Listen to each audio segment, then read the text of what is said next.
The right to vote, the ability to have a job and earn your own money, the ability to come forward about sexual harassment and assault, and individual rights are all things that women have today due to feminism and the women's rights movement. In American history, there are so many trailblazing women who stood up, claimed feminism, and fought for those rights that I just mentioned, and so many more that I haven't.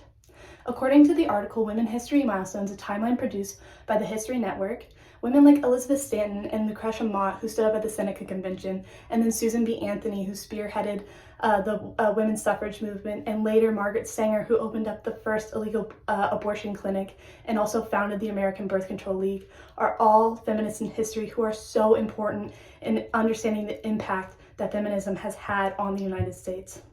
Now, as a woman who is living in the United States, which has become an environment of political polarization, it is so important to understand the roots of feminism and how we gain the rights that we have today so we can make informed decisions about the next steps of the women's rights movement. In an article for the Journal of Reproductive Health, Karen Sanchez and other co-authors explain the current polarization in the United States that surround these women's issues.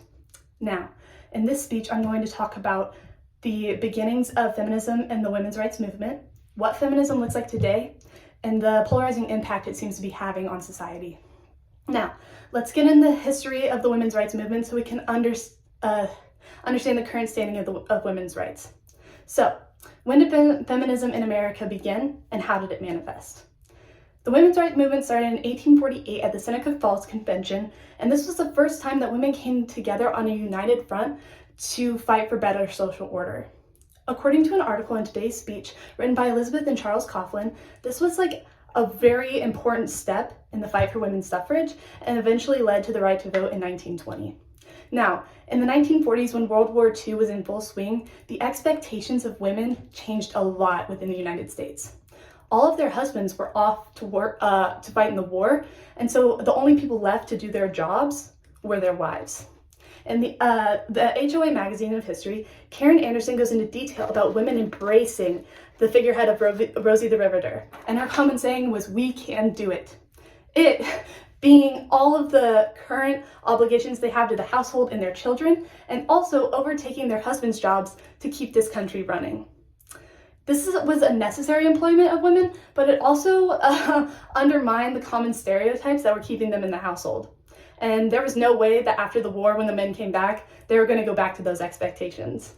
Now, these were just two big movements in the women's rights history, and there are so many more that deserve to be mentioned, but I would be here all day if I tried to do that. So let's move on to what modern feminism looks like today.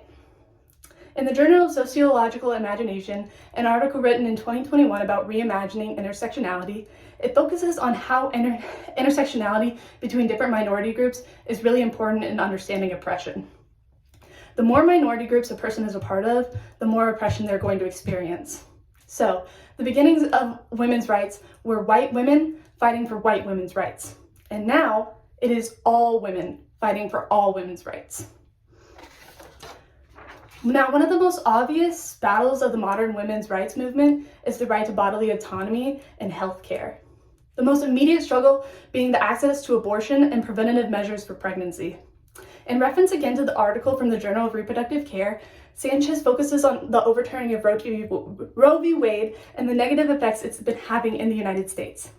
Now, state to state, there are different policies, some just being about gestational age ban, but others being super extreme and having no exceptions, not even in cases of rape and incest. By allowing these strict restrictions, it's not only restricting women's bodily rights, but it's specifically targeting women of color and women of a low socioeconomic class, because for them it is even harder to access the few available options for abortion in this country. Now, this all relates back to that intersectionality of minority groups and this unique oppression that is now falling on those women. After speaking a bit about what can be seen in modern feminism, let's move on to how that's affecting society and the reaction to it. Now, feminism at its core is the belief that women deserve to be protected, safe, and have equal rights. In theory, it seems pretty easy, but it never is. Unfortunately, within the political polarized United States, a lot of women's issues have become like a hot topic of debate.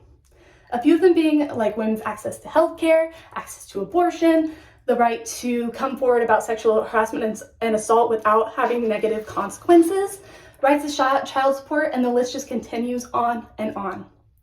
An article in the Social Science Quarterly by Lee and Hae Sung evaluated attitude extremity.